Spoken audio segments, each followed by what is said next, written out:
Hey, what is up guys? GuitarRock here, welcome back to another Journey Renewed Fate Fantasy video. If you guys haven't watched my first video, make sure you guys watch that. That's gonna be a better introduction of the game and also some guides for you guys to start early on. So today's video, we're gonna focus on PVE and PvP content and how to make the best team and the best characters. Now before we go with that, I want to talk about the pull banners and how you want to apply the summons. In the summon section, later on, you have unlocked this particular thing called the Wish Summon. Alright, this is going to be very important. You have the ability to do Wish Summon, Deity Summon, the Relic Hunt. So Relic Hunt is a weapon for you to be able to equip on your characters. Now if you guys are not aware, every single character will need a specific weapon. So you can see right here, if I go to the Relic and I have this 9-fold staff equipped on my Chang'e, right? And you can see this is going to be the yellow one, the SSR, and then we have the SR, and the blue one is going to be the R weapon. Now ideally you want to at least obtain the SR weapon if it's possible. Alright, those are going to give you better stats in general. Now you can summon them in terms of intervals of 5, and then later on you can wishlist them. Right here you can see wishlist 20 out of 50. So I just need to do 30x more, 30 times more to guarantee me an SSR. So I'm going to go with some Relic Summon. We're going to try to see if we can get lucky with some of this stuff right here. Okay, so I don't think I see a golden monkey there. If there's no golden monkey, there's no SSR, but there's still a chance to get SR, like the Sunfire Needle right here, Stormfuse Halberd. Okay, let's see if I can get something good. Oh, okay, golden monkey right here. Okay. So who's the SSR? Oh, Wings of Phoenix. Okay, now that looks interesting. Now this is going to be a defensive one, you can see, right? Increased effect rest, and also after being attacked, 40% chance to remove debuffs on self. Okay, so it's going to be a defensive one. I'm looking for a weapon for my DPS characters. Now back to the Wish Summon, this is going to be very interesting. As you can see, you are able to select one character right here to choose to be able to put them right here. So if you want to, you can basically get 6-year macaque early on, 40 or more guarantees SSR, and next 2 SSR guarantees this particular character. So obviously, why would I not do it, right? So I do highly recommend getting him early if you can. His element, you know, extremely unique, Saint and Devil. There's only one character for these two particular elements. So if you look at this particular deity summon right here, you can basically put characters in this particular wish list, but you can see you can't include Saint and Devil element. It's only for the green, blue, and red. There's 3 extra characters right here that you are not able to get from the wish list, and Yama 6-year Markak is going to be the one, and there's one more which is going to be Princess Peacock right here. So those are the 3 characters that you can obtain, but I am going to go for, in this case, 6-year macaque. So hopefully I'll be able to obtain next to SSR guarantees the character. So this one is going to use a different currency called the Rui Crystal. I'm just going to purchase some of this, buy 4 of that, so we can do a 10 summon. Now again, if you guys are wondering, SSR character are going to be 0.5% for this particular one. The wishlist actually has a better rates, right? So this particular one is SSR character is going to be 3%. That's going to be the difference between these two banners. Now 26 summon afterwards, you will basically get 1% increase rate on SSR, and then the first one has a 50% chance to be the character that you choose. Alright, you can see that's why the next 2 SSR guarantees it. And hopefully, this is going to be a... Oh! Is this? Yo! There we go, I got lucky. Wow, that was very cool. Alright, so if I got unlucky, I would have gotten another SSR, and then the next one guaranteed him, but I got him instead early on. Very cool. Now that is what I recommend. Now if you get 6-year macaque early, right here, like I do you still pick her from the 14-day login reward? Alright, because if you guys are not aware, in the 14-day login reward, you can basically choose him right here between Yama or 6-year macaque. I still think you go with him just so you can obtain dupes, and dupes are very important in this game. If you guys are not aware, basically dupes allow you to unlock even more potential for your characters. Now if you obtain dupes, it will convert into this shard right here for your character, and then you can basically use that to get talent points for your characters, right? So talent points are going to be these things right here that you can basically allocate points for each individual character in which stats you need. Now, who are going to be the best characters for you to put on the wish list? So let's talk a little bit more about it, because there's plenty of characters here and I'm sure you guys want to know the top recommended picks. Now the wishlist is very interesting. It's much more straightforward. You can see later on, in terms of the rates, it's going to be 3% to get SSR. Now obviously 50 summons is going to guarantee you SSR character. Now the first one has an 80% chance to be the wishlist character. So basically, out of these 6 characters that you put, 80% chance is going to be them. However, if you don't get the 80%, you get the other 20%, which is the other characters, then the next SSR character that you obtain is guaranteed to be the one from the wishlist character. So make sure you guys take advantage of this to target the characters that you want. Now, this is going to be my wish list of choice, and I will explain to you guys why this is going to be one of the better ones early on. Now, Lady Spider is this character right here. She's going to be one of the strongest character in PvP.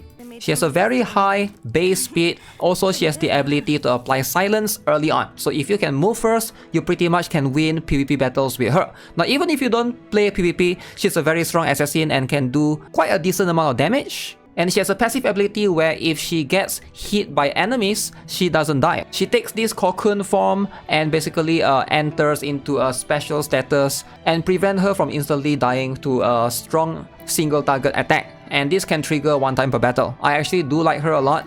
Now the next character right here is going to be Queen of Womanland. She's one of the best PvE healer in the game. Now early on, you might be able to get away with some of the other healers given to you. For example, Ink Spirit is pretty much a low rarity healer and R character that will be able to give you a little bit of heal. But later on, once you reach mid game or end game, Queen of Womanland is going to be that character that you want. She's an SSR character. Obviously her heal is way better and she can also remove all the debuffs on all allies. And her skill 2 can also apply more recovery and also defense up and speed up as well. This is going to be extremely crucial in a lot of scenarios. Now King of Instancy is a very strong Guardian SSR character that you can consider obtaining. I do think he's one of the better Guardians to obtain. Now Black Bear Spirit, which is this SR character right here that you got, very strong, will be able to give you a shield, but if you are traversing into late game and you're looking for an SSR Guardian, this character right here will be able to do that. Can apply attack down on the enemy and also has the ability to consistently give allies in the same row defense up by 60%, which is going to be very helpful. Now Chang'e, it does depend. I know you get her for free for day 2, but if you're trying to get dupe for the characters, if you guys are not aware, the dupes are going to be needed to basically improve upon their skill. Now most of the first dupe of the character, if you get them up to the 7 fire, as you can see, it's going to reduce their ultimate skill by 1 turn. And that's going to affect how you play the battle a little bit, right? Chang'e is a very strong character. You can see her ultimate skill does damage in an AoE, 90% of attack to all enemies, and also give you the attack up for 2 turns. So this is very important, and I feel like getting her up to at least maximum 7 star to get this particular one, I think it's going to push your account even further. Now Lord Erlang, again, this is a very straightforward character. He is a very strong frontline warrior. You can put him in front, and every time he attacks, he's going to boost himself in the attack and defense up. Also, he has a very good single target damage skill on his skill 2. So he is going to be able to help you in the early to mid game progression. Now pairing him alongside with 6-year Macaque is going to give your team ample DPS to be able to push into the later story stages. Now last but not least, we have Jade Vixen right here. Now what does she do? She increases action point of allies in the same row by 15%, and also she has one unique ability on the skill 2 that basically will be able to remove all buffs on the target. So if you're looking for a character that can remove buff, she is going to be one of the unique ones that can do that. Now again, this is going to be my personal recommendation for the wish list. If you guys want to, you can swap things around. 9-headed bird, this guy right here can also be very useful later on against bosses. He has the ability to decrease enemies' defense. He's not too bad. And also if you want to obtain a white dragon, he's also similar to Lord Erlang, has the ability to self-heal if you're looking for a warrior that you want to put in the front. But overall, I'm going to stick with this as my wish list for the time being. Now let's talk a little bit more about talent points and what this is for, right? If you guys look at right here, you can basically give your character extra stats either in HP, defense, crit rate, attack, speed, etc. So your character definitely gets stronger by putting talent points into them. There's 2 ways to get talent points. Number 1, you can get it for free via the Fate system. Alright, fate system is this thing right here. You click on it, you can see every 3 nodes right here you get 20 talent points, right? 20 talent points here, 20 talent points here. So if you upgrade all the way for every single character, you will be able to get 100 talent points for free. Now another method is to obtain them via dupes. Alright, so if you can obtain copies of characters, for example this character right here, Black Bear Spirit, you can see I'm gonna power him up with dupes. And then you can see one more time, every alternate copies of power up will give me talent points to be able to use. So this character right here, Snow White Mouse, is a very strong single target DPS character. You can see she does a lot of damage and can also reduce target's action point. Now for a assassin type character, usually you want to go with crit rate and crit damage. Alright, those are going to be the important ones. Obviously speed is also going to be important depending on what's their positioning. In PvP, I would say speed is going to be very crucial, especially for moving first. If you have more speed compared to your enemy, then you are able to move first, right? But early on, if you are trying to get more consistent damage, then crit rate is going to be the one that you want to go with, at least for now, until you can obtain the crit set from the armor. Alright, so that's going to be something that you do once you reach later on. So as you can see, I'm going to increase my crit rate for now to get it close to 30%. For now, it's 27.8.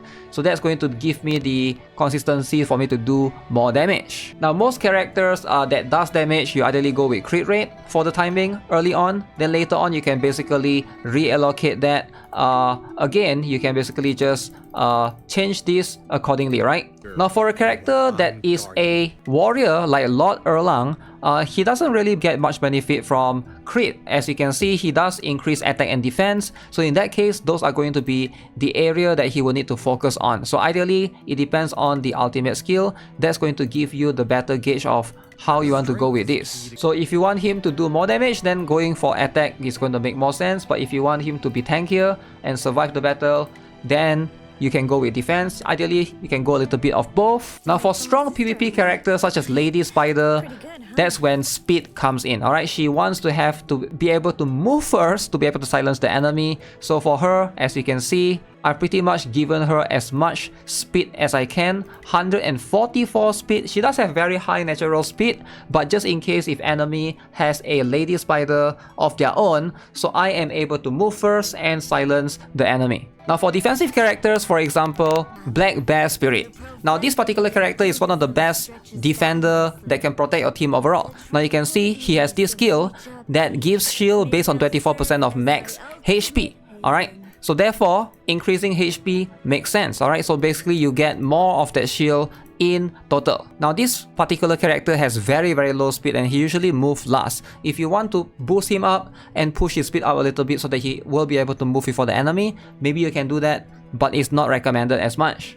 Now there are some healers like Princess Peacock right here, which definitely could also benefit from the HP, because you can see the HP scales off 30% of herself max HP right here on the skill tree, and on skill 2 as well, 15% of self max HP here. So definitely you get a little bit of extra if you give her even more HP. Now let's show you guys on my PVE team and the recommendation for what you can use in PVE. As you can see, I'm about to fight this particular enemy, which is level 50, 44,000 BP. So I'm 35,000, so the enemy has like 10,000 more than I do. But sometimes the numbers don't matter. Alright, I'm going to show you guys, if you have a good team, we are going to be able to do it. So we got Chang'e at the back, so she will be able to buff my character. So ideally, I want to put Princess Peacock in front. She's a healer, so she doesn't need to be at the back. So the buff needs to go to 6-year Macaque right there, alongside with Lord Erlang. Now if you don't have Lord Erlang, you can also use the Snow White Mouse. She is also very strong, a very good early on assassin to help you out, and she is free. So let's see, Lady Spider will be in front alongside with Black Bear Spirit. Lady Spider is a very good character to put in front because she has that cocoon protecting her. So therefore, this is going to be a very good formation. I'm going to try, in this case, yeah, let's go with this, right? We're gonna use this formation and see how we do. Okay, so we're starting off with the Lady Spider going in. We're gonna silence. Okay, very good. Of course, Chang'e, gonna do as much damage as we can, alright? Boom. Okay, so you can see there's 3 monkeys right here. So who should we hit first? Let's hit this monkey right here. So this is a single target. Whew. Okay, Lady Spider is not going to die. Look at that. Fortunately, that is pretty good. Okay, so now I think we want to focus. If you look at the bottom, right, it's my turn right now, and then it's the enemy later. So we're going to get rid of him. Alright, and then we are going to apply this particular skill to charge casting, and then we try to heal, and then we're going to give everybody the shield. Alright, okay, very very good. So now we're going to focus on the middle monkey for now. Okay, so hopefully alongside with that provide the buff. Okay, so let's do as much damage as we can. Okay, everybody got the heal. Ooh, that is very painful. Okay, let's get rid of this middle one. Oh, that's not enough. Okay. Okay, it doesn't matter. It doesn't matter. Okay, we can only go with a hit for now. Okay. Okay, okay. We're gonna get rid of the monkey in front. Oh, is this enough? Lady Spider? Oh no, we got 1 HP. Okay, okay. Okay. Doesn't matter, doesn't matter. Okay, I think we got this. Alright, so now we're just gonna full auto. I think we got this. This is... I'm beating a stage in PVE that is 10,000. Am I winning this or not? I think I'm gonna win this. Now this stage is a little bit hard because the enemy is gonna be... you don't have the elemental advantage. Oh no. Oh, that's a lot of damage. Oh, can I win this? Okay, I need the buff. Oh, look at this. Ooh, that's a lot of damage. That is a lot of damage. Okay, we got this though. Look at Snow White Mouse. That is a lot of damage from her. I want to show you guys the damage, right? Look at this. So right now the damage dealt. Okay, Chang'e did the most. But look at Snow White Mouse. She's not far behind. 35%, 31%, 18% damage. And Lady Spider is the MVP. Look at the damage taken by her. She was able to do that, and she was able to perform quite a lot of healing as well. So very, very good overall. So yeah, that's pretty much my PvE team for the time being. In the next video, I will show you guys about my PvP team. Stay tuned for that. And we're going to talk more about PvP and a bunch of other cool stuff. As always, if you guys haven't already subscribed to the channel, give this video a like. And I'll see you guys in the next one. Have a nice day. Goodbye.